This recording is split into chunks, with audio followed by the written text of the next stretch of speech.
part number revision change? Even if there's a revision change, I need to check into that. You can just copy paste the previous revision and say this is exactly the same. So you don't have to do any new entry or anything because you're not changing anything to your process. Let me get that answer to you, but the worst case this thing would be is copy and paste it again, but it shouldn't trigger another PQP. So Devesh, remind me over here, if there is a rev change on our drawing, does it require another PQP or does it create another PQP request? Do you know? In our system?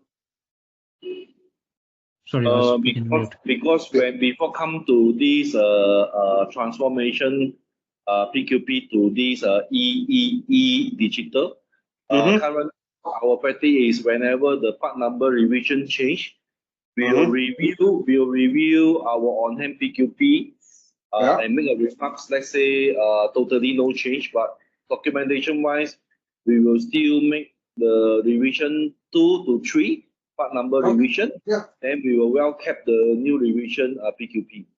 I think we should probably it would be the same thing. So, but in this case, you will just copy the same existing PQP, the Rev 1, and bump it to Rev 2, or you would just note it that there is no change. Let me get back to you on that. Yeah, there's no change to your PQP, so it still says Rev 1.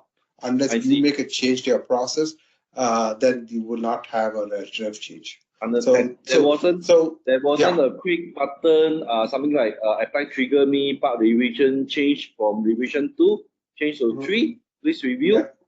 Then there's a quick button after I review. I say no change. No change.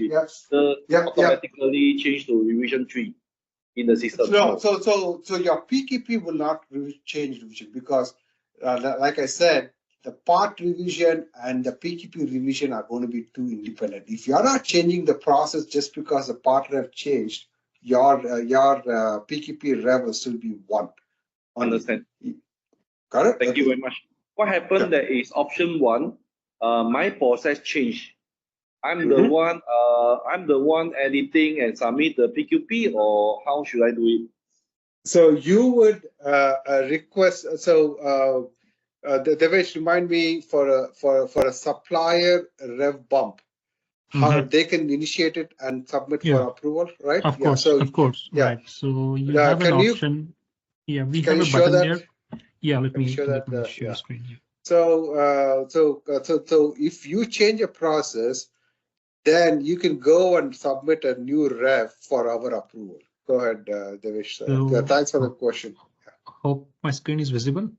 Yeah, we can see a screen. Yeah, so this is again a work in progress PQP. So you will have another option here for up revving. So you click on this button, right, and then we take it ahead. We review it and then we up rev it. So now again, consider my PQP document up rev, right? Yeah, exactly. It is not tied to the part up rev. It is going to be a PQP document. If the part up revs and your process needs to be updated to that part, then you go click on that up rev on it. Yes. Understand. Right.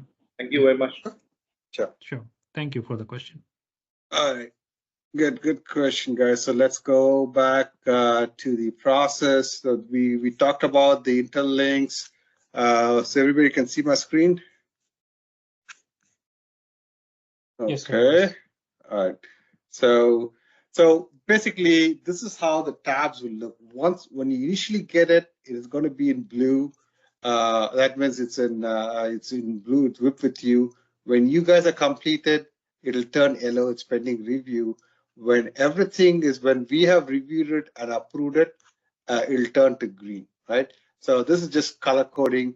And at some point, you may have mix of these. You may have 3 yellows and the rest all in blue because you still not completed it, right? And then once we approve it, it'll come back to you. These are basically color coding for what you have. And over here, if there is something, a red icon means that there is someone has entered. You have an unread chat notification for that tab. Okay.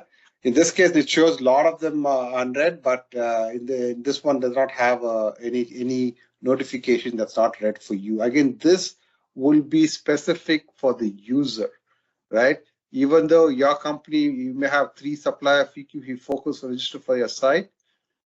If you go and see all this, and it may change for you, but if someone else from your site goes and see it, they'll again see it or to be read. So it's very specific to the login. If they want to see, I mean, if they were interested in reading all those information that's been put in. Okay. All right. As Devesh walked you through, once you have completed all your stuff, you got to hit submit to AMAT.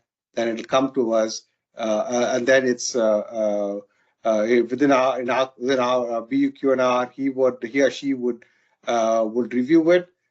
Typically, our expectation that we are setting for our BUQ&R is that be working with the supplier. You can see what they're entering. Don't wait till they submit to you after 1 month to send it back. Hey, all this is missing. Try to be upfront.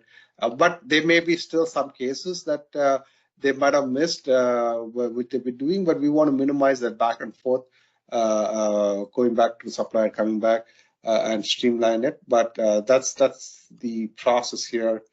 And this presentation, this training will be there starting Monday for you guys to refer. After that, there's going to be some AI generated voice presentation, like a training, and then the demo piece of it will still have our voice, but all the other slides will all have AI generated normal training that we have. It's all we have our AGU team working on the training for that'll be for future. So anybody in your site or